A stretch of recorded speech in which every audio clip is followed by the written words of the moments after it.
Hello, and welcome to Lesson 12.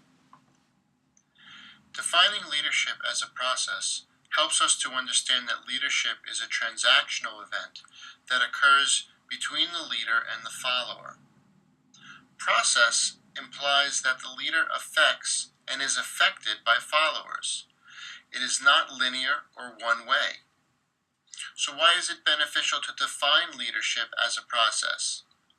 The answer is because it makes it non-restrictive. It makes it available to all and affords everyone the opportunity to contribute to the group or the organization. Influence is concerned with how the leader affects followers. It is important to remember that leaders are not above or better than followers. How that influence is exerted is the difference between motivational leadership and coercive leadership.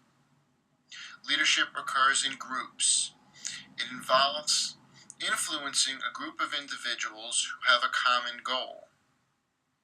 Effective leaders direct their energies towards individuals who are trying to achieve something together.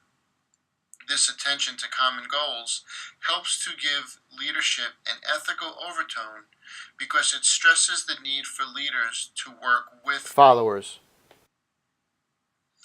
It is important for us to understand the difference between leadership and management.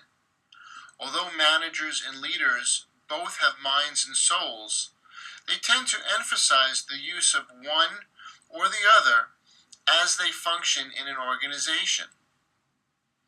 What I mean by mind is the analytical or calculating, structuring, and ordering sides of tasks. The soul represents the visionary, passionate, creative, and flexible side.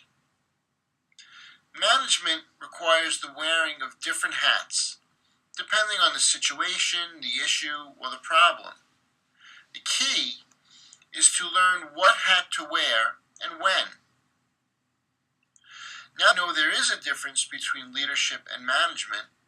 The question is, can you lead without managing or manage without being a leader? Think about this for our class discussion.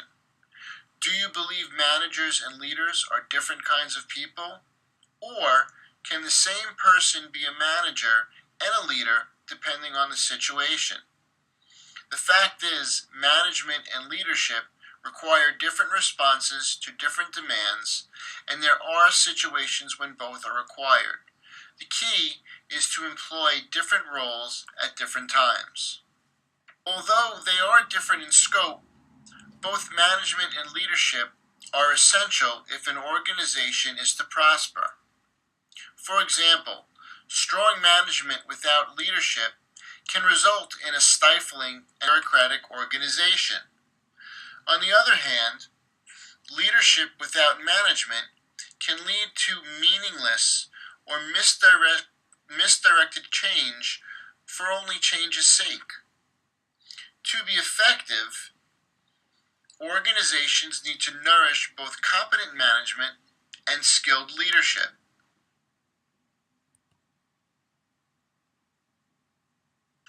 Have you ever heard statements such as, "He is a born leader," or "She is a natural leader"? These are expressed by people who take a trait perspective towards leadership, suggesting that certain individuals have innate or inborn qualities that make them leaders. Some major leadership traits are intelligence, self-confidence, determination, integrity, and sociability. The process viewpoint resides in the context of the interaction between leaders and followers. As a process, leadership can be observed in leader behaviors, and it can be learned.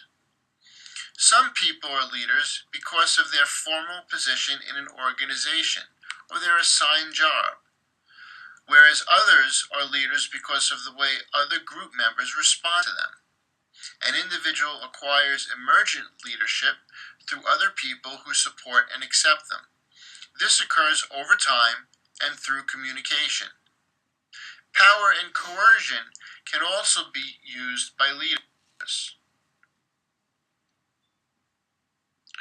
There are different types of power. How leaders use them and how their followers perceive them can make or break the leader, team, or organization. Referent power is based on followers' identification and liking of the leader. For example, a teacher who is adored by students has referent power. Expert power is based on followers' perception of the leader's competence. A tour guide who is knowledgeable about a city has expert power. Having status or formal job authority is legitimate power. For example, a monarch or judge who administers sentences exhibits legitimate power. Having the capacity to provide rewards to others is reward power. A supervisor who gives rewards to others who works hard is using reward power. Finally, have you ever felt like you were being watched? Or maybe you have felt like this, like you had a target on you, or that you were being pushed out of the organization, like over a cliff. Or maybe it's just that constant feeling that the boss's teeth are going to close around you with the slightest mistake. Having the capacity to punish or penalize others is known as coercive power. And this is never the type of leader you want to be, especially in the food hospitality industry. In our next lesson, we'll review some leadership theories very common in the food hospitality industry. For now, thank you, and I'll see you in class.